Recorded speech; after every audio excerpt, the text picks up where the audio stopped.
Hey, so it has been a while since I posted a video. Over the holidays, I was working on a project for the kids, an outdoor G-scale railroad thing for the front yard. Why the front yard? Because we don't have a backyard. It's just a simple setup, and actually it was.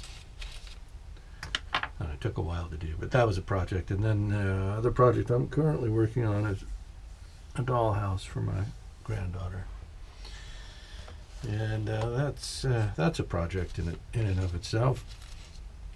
We're about the first, I don't know, probably 20% in on that job. And meanwhile, on rainy days and so forth, I've been in here doing this. The dollhouse project is out in the patio alcove, out of the rain, but not entirely out of the cold. So on those days I'm in here where it's warm, working on the P-47. So what do we got since our last video? Still working on fitting these wheel wells and wheel doors and getting them to function and play together. And that's a process. Still got quite a bit of work to do to get this to fit right. And it may or may not work out, like most of my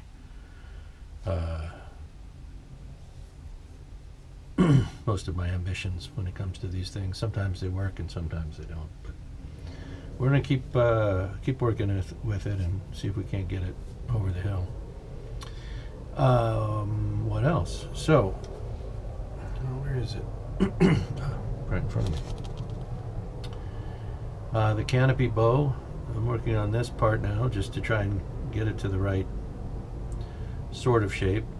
And if you're not familiar with a canopy bow on these bubble top canopies, it's basically a part that fits, spans the rear cockpit canopy glass and rides in a track, which will be along the center line here.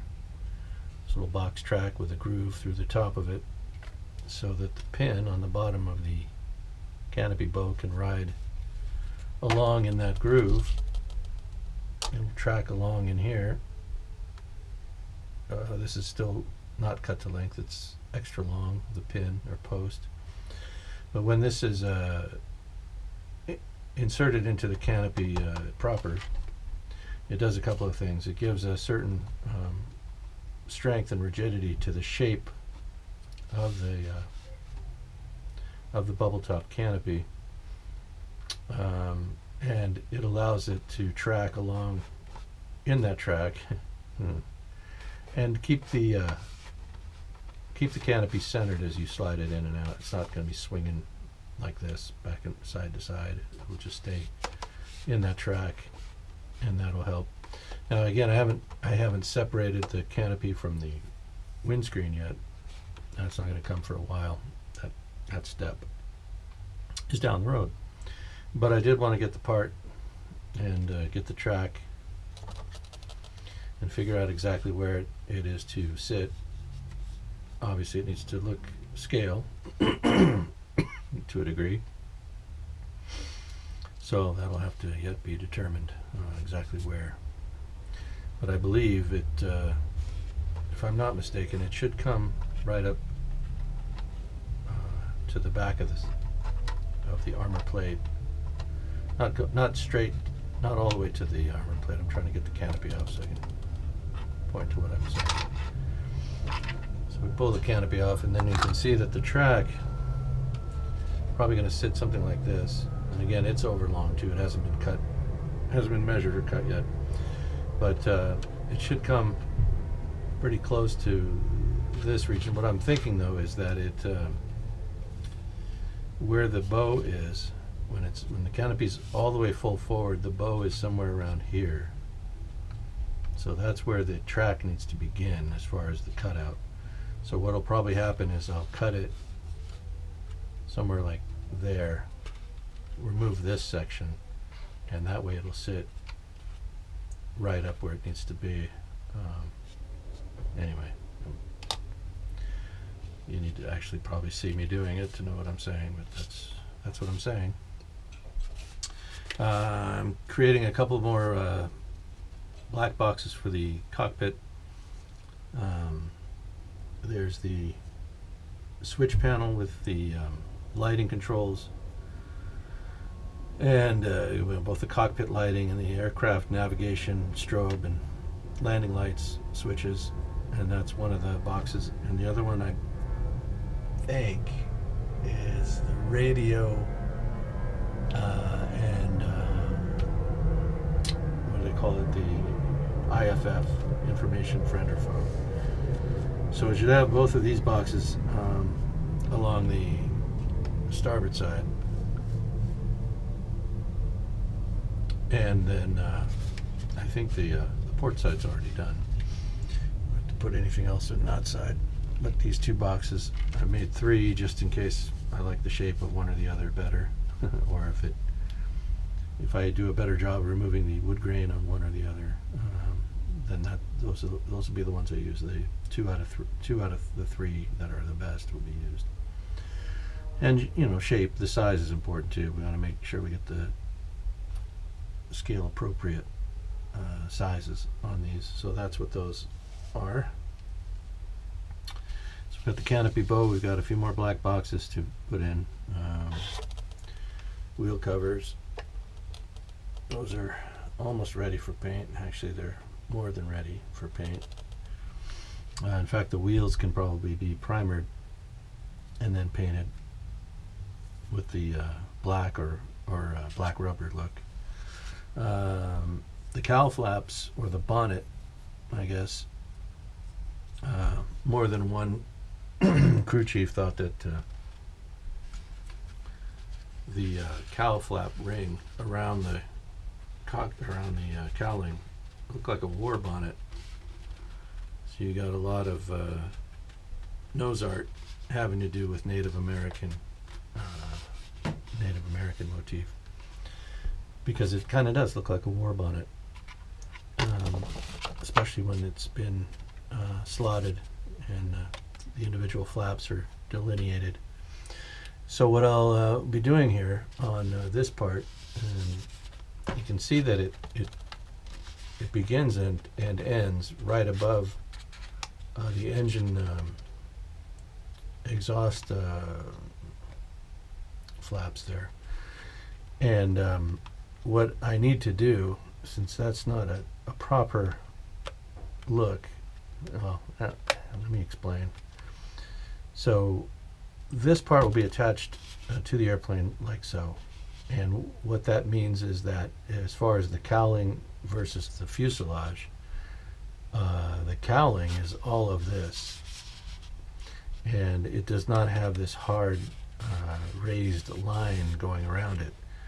So as soon as I have this affixed, I'll be laying tape along here and masking it off, and then laying in filler from this line forward to about here. We'll probably put more tape here and wrap this, and just keep the filler between that area, probably definitely from here to wherever I decide that other line is, which is probably going to be right about here, because I can also use that filler that I'm going to use to eliminate this line is also going to be used to fill whatever little, you can see where there were some dips and voids in the elevation of the plastic part compared to the wood of the cowling as it sits. So the tape will keep me from having to do too much sanding. In other words, it'll keep the filler from going all over the nose, and it'll keep it, as I tape along this line, it'll keep it from getting all over the cowl flaps or the bonnet. And then what that'll just again help me control the amount of sanding I do, keep me from sanding into this very thin part, which, as you see here on the actual aircraft model, not the actual aircraft, but on the model from Guillow, That part is just meant to be cardstock, which I've gone ahead and just used as a template to cut out this piece of birch ply, and then attached it to the underside of that birch ply. And I made the bonnet slightly oversized because this larger size is more to scale than what the cardstock was. Also, the cardstock will reinforce the birch ply and keep it from splitting when I start cutting the slots and singling out the individual cowl flaps, delineating those. So the way that'll be done is the cuts will be made where each of these lines are, but it'll be a V-shaped cut like this, only slightly V-shaped, like that, each cut, so that from the outside you get that cowl flap shape. And then it'll be further reinforced with another strip of tape, which is just like paper, but it'll be tape, and I'll lay that across where the bottom of those cuts are, so it'll basically cover something like this. So it'll be recessed from the back of the bonnet and cover this area here. It's sensitive to splitting. I think that's what I'm going to do. Again, you remember on all my videos, or most of them, I talk about durability. I want the aircraft model I'm making to last. Don't ask me why. But I do. And if I split these and cut these out, that can cause a problem if they crack, if something gets caught on it and it splits. It'd be nearly impossible to make an effective repair on that. So I may not end up cutting these. I may instead use two different colors when I paint the outside of this. If I go with the bare metal, finish on this aircraft, what I would probably do is spray an undertone of a darker, almost stainless steel color, and then mask off those little V shapes on the outside here, and then overspray the entire thing with more of the polished aluminum overall aircraft color. And again, that would be all except for where the anti-glare panel is, which is the olive drab or dark green anti-glare panel that runs along the top of the aircraft here. And then once I pick the tape off, then I would have the aircraft aluminum and the anti-glare panel, and then I'd fleck those little V-shaped pieces of tape off, and I'd have that stainless steel darker color underneath that would delineate those cowl flap separation demarcation lines, if that makes sense. Anyway, again, like I usually do, I vocalize what I plan and then listen to how it sounds. Usually come to my senses after that and realize that I need to do something different, and then when I make the videos you see something different happening, and this is probably no exception to that. In other words, I haven't really decided what I'm going to do with this, but these are my two of the ideas that I'm tossing around. Anyway, so there's the bonnet, the cowl flap ring. Oh, and the other thing that needs to happen, and I think I started to say it and then I changed gears. When this is on here, in its proper location, I'll try to shove this under the lights again where you can see it. At the bottom here, what I'll need to do is make a continuation of this piece here. So I'll be making about a whatever that is, 3/8 wide by whatever length this is that'll go from here to this side underneath the like a chin strap. Picture a chin strap for this, and do the same thing.